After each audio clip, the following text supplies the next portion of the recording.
Hello welcome back to my channel. माझं नाव आहे भूषण आणि तुमचं स्वागत माझ्या चॅनलवरती. याचं नाव आहे भूषण रिॲक्ट्स. तर आता आपण क्रांती ज्योती विद्यालय मराठी माध्यम ह्याचा टीझर लॉन्च झाला आहे. त्याचा मी आता यूट्यूबवर टीझर बघत होतो, तर टीझर लॉन्च झाला आहे. तर चला बघूया आपण हा पिक्चर कसा आहे, ह्याचा टीझर फर्स्ट लुक कसा आहे ह्याचा. ह्याचे डायरेक्टर आहेत हेमंत डोंबे सगळे ओळखतात. हे खूप चांगले पिक्चर केले. झिम्मा आहे, झिम्मा 2 आणि हे खूप चांगले पिक्चर त्यांनी केली आहेत. खूप चांगले पिक्चर करतो तो. डायरेक्टर खूप चांगला आहे, स्टोरी खूप चांगली लिहित होतो तो ऑब्विसली. आणि त्याची होतो असतं की त्याच्या मूवीमध्ये त्याची बायको क्षितिज जोग ढोंबे ती पण असतेच. त्याच्याबरोबर या मूवीमध्ये हेमंत प्राजक्ता प्राजक्ता कोळी, अमय, सिद्धार्थ हे खूप असे कॅरेक्टर्स आहेत. सो ऑब्विसली आपण जरा बघूया आता याचा फर्स्ट लुक कसा आहे आणि काय सब्जेक्ट आहे याचा. हॅलो माझ्या मित्रांनो आणि मैत्रिणींनो, आपल्या पडणाऱ्या शाळेसाठी आणि आपल्या पाठीशी कायम उभ्या असलेल्या शिर्के सरांसाठी निरोप समारंभ म्हणजे आपल्या सगळ्यांचा गेट टुगेदरचा गॅदरिंग करायचा आहे. तेव्हा सगळी कामं सोडून यावा लागेल. हुशार विद्यार्थ्यांनी नोंदवून घ्यावे. आमची बॅच शाळेमधली बेस्ट बॅच आहे. शाळेमध्ये असताना 10 तास डुंगणाला डुंगण लावून एकत्र बसायचो आपण. राकेश ए पोपट हो, अजून तुमचा बापूसचा उद्धार करणं काय थांबलेलं नाही. गाडगे बाबांच्या जयंतीला आपण अख्खं गाव साफ करायचं. अजूनही होत असेल का ते? छे, आत्ताच्या मुलांना घाण वगैरे साफ करायला लावली तर आई बाप मोर्चे घेऊन येते. लिमलेट चोर. अरे बापरे, जय हिंद मॅडम.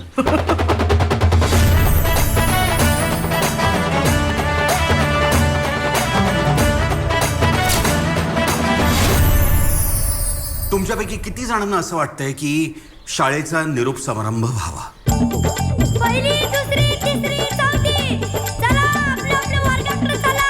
सर्व शिक्षक यांना विनंती आहे, आपण शिकवायला सुरुवात करा. जय हिंद, जय महाराष्ट्र. Regular supplements.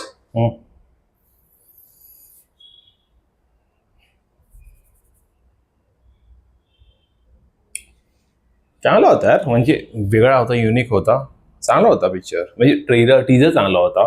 फर्स्ट ज्याला पिक्चर रिलीज होतोय तो ऑब्विसली डिसेंबरमध्ये आपल्याला ट्रेलर दिसायला बघायला भेटेलच. टीझर पण बराच मोठा होता, छोटा पण नव्हता, बराच मोठा टीझर आहे. तर आपण त्याला अंडर 1 मिनिट 30 सेकंडचा टीझर आहे. तो थोडा अंदाज येतो मूवीबद्दल की मूवी एक हेडमास्टर आहे जो रिटायर होतोय, त्याच्या फेअरवेलला त्याची जुनी बॅच आहे, 2004ची बॅच, 2000ची बॅच अशी एकत्र येतात. ती गँग आहे ती एकत्र येते.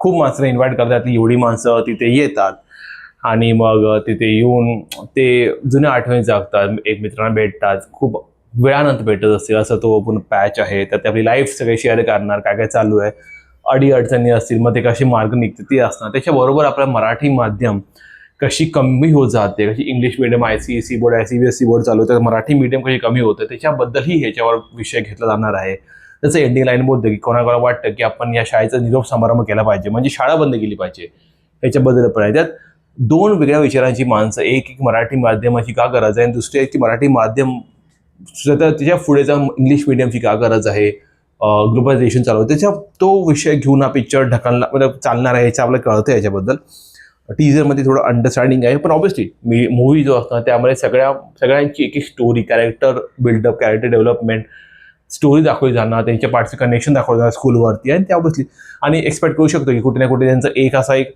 मित्र असणार जो लेट येणार, तो कुठला तरी त्याला पोस्टवरती असेल आणि ते मग तो डिसाईड केलं की आपण पैसे देऊया, शाळा चालवत ठेवूया. तो हेमंत डोंबे होऊ शकतो किंवा कोणी मराठीतला मोठा ॲक्टर होऊ शकतो किंवा हिंदीचा होऊ शकतो, हू नोज. पण येस, त्या लाईनमध्ये एंडिंगला एक सरप्राईज असताना आपल्यासाठी असं होऊ शकतो, कोणी केमिओ असेल चांगला मोठा ते होऊ शकतो. So we can expect that, कारण असं चालतं आपल्याच्यामध्ये. पण येस, म्हणजे जेव्हा आपण हेमंत डोंबे मूवी करतो त्या तो दरवी चांगले म्हणजे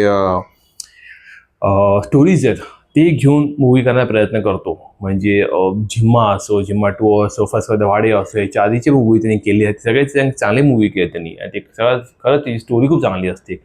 बरेच कमर्शियल एवढी सक्सेस होत नाही. झिम्मा झाला होता, त्याची आईची मूवी एवढी कमर्शियली सक्सेस नाही झाली पण होती, एवढे पण नाही झाले होते, पण स्टोरी खूप चांगली असते, माणसाला क्लिक होते स्टोरी, गाणी चांगली असतात. सो येस, होमेन डोंबेचा पिक्चर आहे तो चांगला असणारच आहे. सो हां, चांगलं वाटतं भाई बघायला. टीजर चांगला आहे, फ्रेश आहे, युनिक आहे. स्टार्टिंगला ती आगरी लँग्वेज एक युनिक तडका टाकते याच्यामध्ये. मग ती वेगवेगळ्या लँग्वेजेसची माणसामध्ये देऊ शकतो मी त्यामध्ये. वेगवेगळ्या जागेतली माणसं आहे, त्याचे वेगळे आडनाव आहेत पाहू शकतो मी याच्यामध्ये. ते आहेत खरा त्या राणे आहे, अशी खूप अशी वेगळी आडनाव आहेत, ही पाहायला भेटते नाही मला. शूट मला वाटतं आता कोकण, दापोली, अलिबाग इथे गेला असं त्यांनी, कारण तो नजारा खूप हिरवागार आहे. खूप चांगला वाटतं त्यामध्ये तो. एक सीन मला आवडतं, त्यामुळे तो त्याला महेश की रमेश म्हणून हाक मारतो, मग तो होकार देत नाही, त्याला पोपट हाक मारतो, होकार देतो. म्हणजे मराठी मीडियामध्ये असं असतं की तुम्ही वडिलांच्या नावावरती हाक मारलात तर समोरच्याला ऐकायला येतं, कारण वडिलांचं नावच त्यांचं एक टोपण नाव बनतं, त्याचं खरं नाव कोणाला माहिती नसतं. तसं त्याला पण आपण या मूवीमध्ये बघू शकतो. हे खूप असे मराठी मीडियममध्ये जे 2008च्या आधी जे पास आउट आहेत, ते प्रॉपर सेमी इंग्लिश मराठी मीडियममध्ये शिकले आहेत, त्यांना कनेक्ट होईल अशी स्टोरी आहे की खरंच आपण जेव्हा शाळेत होतो, मराठी मीडियम शाळेत होतो, तर आपण कसं करायचो, कसं जगायचो, कशी आपली वाटचाल असायची, कसे बापाच्या नावावरती आपण इकडे बोलायचो, कसं बोलण्याची पद्धत असायची, कशा कुठे प्रायोरिटी द्यायचो, ती पूर्ण स्टोरी असणार आहे. आणि जस्ट फ्रेश आहे, युनिक सब्जेक्ट आहे, थोडा आणि गरज आहे अशा सब्जेक्टची ॲक्च्युली, की मराठी शाळांची का गरज आहे गावामध्ये आणि मुंबईमध्ये. स्टेट बोर्ड एज्युकेशन जो असतो, ही का गरज आहे, ती पण का असली पाहिजे. Apart from English medium, CBSE, ICSE, त्याच्याबरोबर मराठी मीडियम शाळा का असली पाहिजे, ह्याच्याबद्दल स्टोरी असणार असं मला वाटतं. आणि असं तर खूप चांगलं आहे, कारण असा सब्जेक्ट आणि अशा युनिक सब्जेक्टला आधाराची गरज आहे चांगल्या डायरेक्टर्स करून. त्यावेळी त्याच्यानंतर माणसांना कळणं की खरं मराठी मीडियम म्हणजे काय खालचं लेवल नाही आहे, तो पण शिक्षून तुम्ही मोठे होतात, तेही दाखवलं जाईल या मूवीमध्ये, की मराठी मीडियममधून शिकून मुलं कशी मोठी होतात, काय त्यांनी केलं आहे. येस, मला तर पिक्चर चांगला वाटतं. टीजरवर मला हे डिकोड करता आलं. ट्रेलर बघितलं की अजून आपल्याला कळेल काय असेल मूवी, त्याबद्दल मी चुकीचा होऊ शकतो, पण चांगला होऊ शकतो, मला चांगलं वाटतं. सो हा होता माझा रिॲक्शन आणि रिव्ह्यू क्रांतिज्योती विद्यालय मराठी माध्यम. खूप मोठं नाव आहे ॲक्च्युली. KVMM या KVMM #KVMM या मूवीच्या टीजरबद्दल जर मला आवडल्यास व्हिडिओ तर प्लीज लाईक करा, शेअर करा, सबस्क्राईब करा माझ्या चॅनलला. भेटूया आपण पुढच्या एपिसोडमध्ये, पुढच्या व्हिडिओमध्ये. बाय.